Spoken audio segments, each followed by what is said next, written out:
So you guys really liked my last video. To everyone who tuned in, I appreciate the likes in the comments. And yes, I did hear some of y'all suggestions for waifus that I could cover. Which brings me to my next topic, which is actually a rare gem that no one really talks about. The rare multi-armed waifu. I mean, these waifus are so rare, you rarely see them in anime. But when you do see them, they do not fail to impress. It's like finally finding that rare Pokemon you always wanted. I got a little punny, Batman. I got a little punny.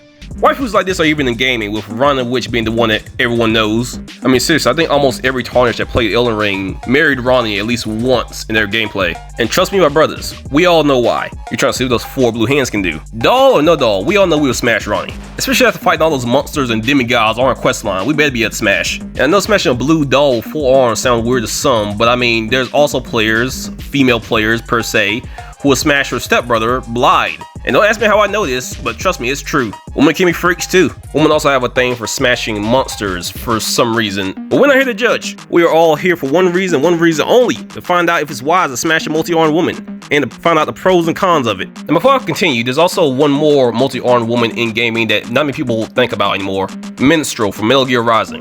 Now she can detach her arms because they're not part of her body, but trust me, hear me out, and watch this. Repress your emotions through certain training scenarios over and over. Or teach you that following orders absolves you of responsibility. Instill a fanatical belief in our cause. That our enemies deserve death. Or perhaps convince you that they aren't people at all.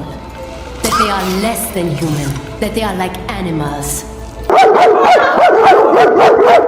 My brother, she turned on the machine. She turned on the machine without using her finger, with just that voluptuous body. My sister, how do you do that? Like seriously, do these guys look happy or what?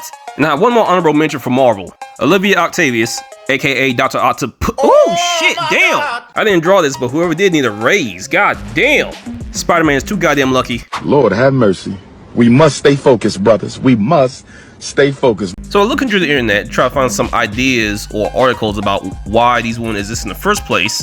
And apparently in Hinduism, most of their gods and goddesses are depicted with multiple arms. And they're usually depicted with multiple arms to symbolize their power and their ability to perform many tasks at once, and unlimited potential basically. I looked more into Hinduism to try to see if I could find a goddess that was either good or evil, to try to find pros and cons about the multi-armed woman. And as far as finding evil deities, there are some evil spirits or demons called the Rakshasa, which basically live on Earth, have supernatural powers, and use their powers for mostly evil. They're basically the opposites of the Hindu gods. They can also change their shape at will, but I mean, what god in mythology can't change their shape? Even though these beings were evil, it didn't seem like they were evil due to the fact they had multiple arms or something related to it. They were just evil for evil's sake, or pure evil. So I kept searching on the internet, and I came across a Hindu goddess with multiple arms who caught my attention. Her name was Durga, and she was seen as a motherly figure, often depicted as a beautiful woman riding a lion or tiger, with many arms, with each carrying a weapon and often defeating demons. Durga was a multi-armed goddess of power, strength, and protection. And besides being a motherly figure, she was also known as a warrior goddess.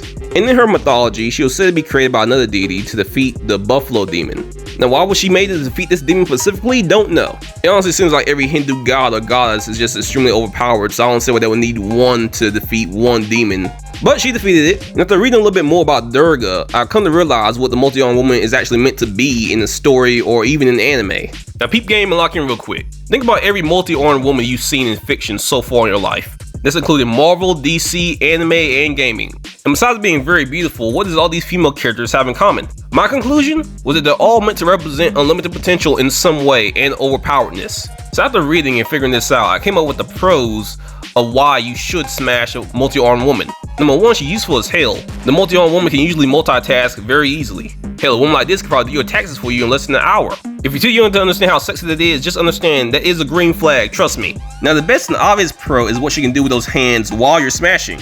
And trust me brothers, in moments like this, there are probably no cons, unlike the bunny woman who could break your hips. The multi-armed woman would probably be too busy using her hands for, you know what I'm talking about. You know what I'm thinking about. You know, yeah, giggity. Now for my last pro, the multi-armed woman is known to be very, very beautiful. There's a trait that all multi-armed women share in anime, gaming, and even in comics. As far as my knowledge goes, it's not one that's seen as unsmashable. Now, it's time for the hardest part, figuring out the cons. Again, there's probably very little I can tell you that'll make you not want to smash a multi-armed woman. I mean, come on. They're damn near the full package. Unless you find a woman with multiple arms disgusting for some reason, which will probably only happen in reality with women who have polymorphia. Now, polymorphia is a birth defect that will cause an individual to have an unusual number of limbs, and any of the extra limbs can be either shrunken or deformed. But in reality, this is a rare thing to happen to people, and when it does happen, the extra limbs are usually removed at birth. So I suppose what I'm saying, in reality, the multi-armed woman may not be as beautiful or as attractive as one may think. But screw reality for a second, we all know the multi-armed woman that you guys are thinking about. And what would be the cons of smashing them, if any? I had to use the full power of my brain for this one. And the only con that I can come up with is that they're overpowered. Now hear me out. I know a waifu being overpowered can be seen as a pro, but when you think more realistically, it's not always a pro. For instance, you would not want to make this woman angry, at all. You would not want to be around this woman during her time of the month, if you know what I mean. You would not want to be around this woman during menopause. Now you may be asking right now, what is menopause? Menopause is a natural, normal, and permanent stage in a woman's life when her ovaries stop producing reproductive hormones and menstrual period stops. So it's like a natural, normal process, right? Now how would this affect the woman's attitude? Watch this. This is how.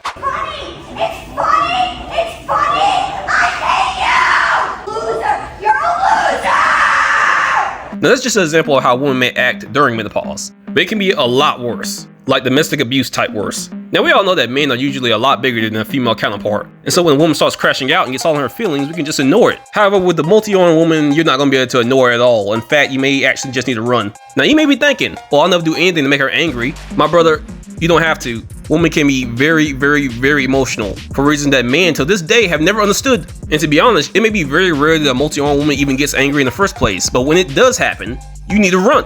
For example, running the witch. If you betray Ron the witch during her quest line, this happens. Hapless scum.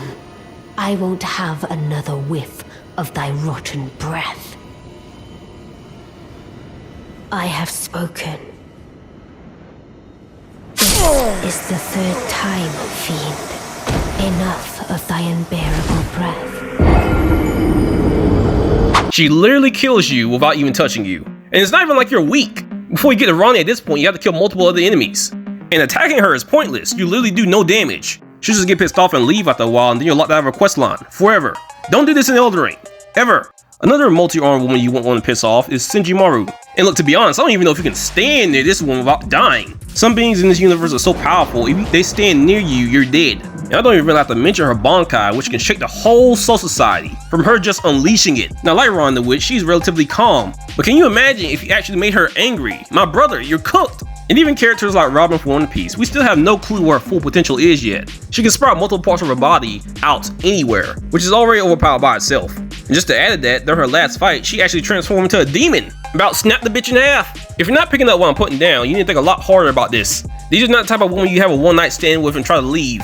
My dude, you are her one night stand. You're going nowhere. Maybe you were just looking to smash, but she wants a relationship. Uh-oh. Sure, she may respond calmly to being turned down, or she can obliterate you. That's called walking a thin line, and with a woman, you might as well assume the worst. And trust me, I grew up around women of all types. You're bound to make them angry eventually. You better off putting a ring on it, smashing, and loving her a long time. Because running and fighting is not an option. The majority of the women I mentioned don't even have to be near you to kill you. Hell, even the Bible says in Proverbs that it's better to dwell in the corner of a housetop than a house of brawling women. Do you understand what I'm telling you? Even God is telling your ass you should run. Angry woman, whether weaker than you, or stronger than you, or scary. Now tell me which type of waifu y'all think I should do next.